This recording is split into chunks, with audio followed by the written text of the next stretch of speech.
Hi, this is Magda from the Interiors Exteriors channel. In this episode, together with Maria, we will talk about the topic of Thujas. Why are there so many of them? Are they really harmful? And most importantly, what plants can we choose instead of them?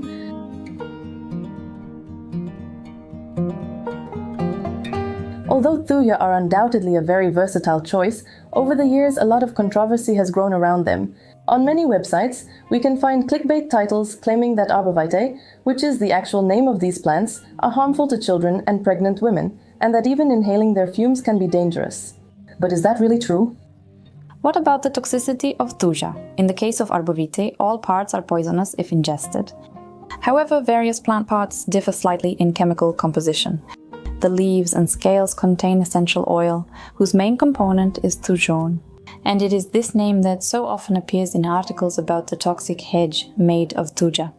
So if you don't plan on nibbling on your Thujas, there's no reason to worry. But if you suspect your children or pets might have such intentions, it's better to be careful.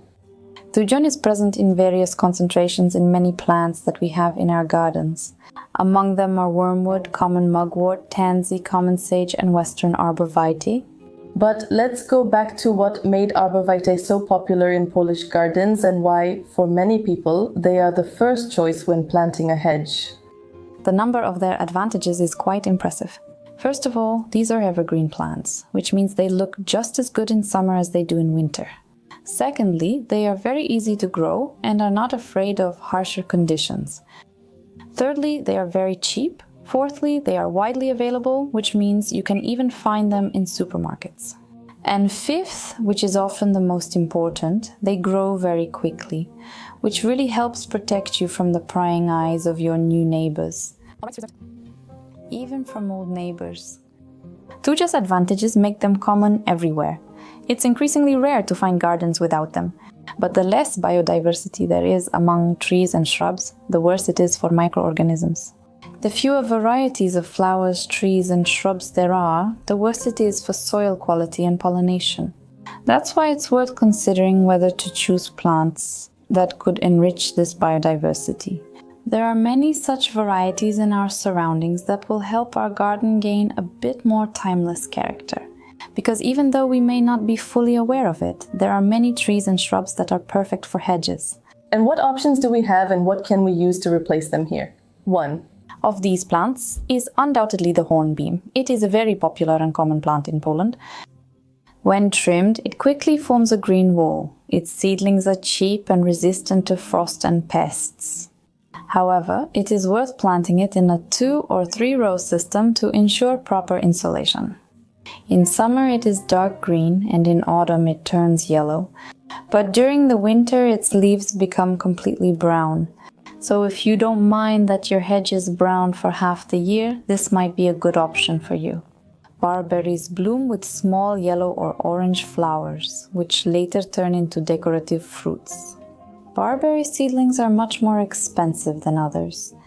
And you also need to remember about the sharp thorns, which can be especially dangerous for small children. Spruces are an interesting solution. The variety of species means they will work well in both small and large gardens. They are evergreen, don't have high soil requirements, and will do great in various conditions, plus they have very decorative cones. The common spruce tolerates pruning very well, so it's easy to shape. So if a hedge made of Christmas trees sounds good to you, you've found your winner. A clear advantage is that spruce seedlings are very inexpensive. What other options do we have? We can choose a hedge of hawthorn, elderberry, blackthorn, beech, or forsythia. Trees like rowan or maple are also a good solution. We can also choose fruit trees, shaping them into espaliers. However, this needs regular care and frequent pruning. It's worth considering planting trees as a windbreak. Hedges not only provide us with a bit of privacy and serve a decorative function, but they also protect our plants. Windbreak trees can help reduce erosion. They also allow for savings when it comes to heating and cooling the house. But why is a windbreak so important for plants as well? Plants, especially young ones, are very vulnerable to external factors, so strong wind can be even more dangerous for them than frost. So it's worth considering planting trees that will ensure it will simply be better and safer in our garden, and which trees will work best in such a role. These are poplars, birches, pines, oaks, beeches, larches, lindens, and willows. That's all we have for you today. I'm very glad you were with us in this episode. I hope you will comment and tell us what hedge solutions you have chosen for your garden. Also, remember to give us a thumbs up, and if you haven't seen the garden tours recorded by Maria yet, I highly recommend them because they're really inspiring episodes. And now we're saying goodbye to you and see you next time. Bye.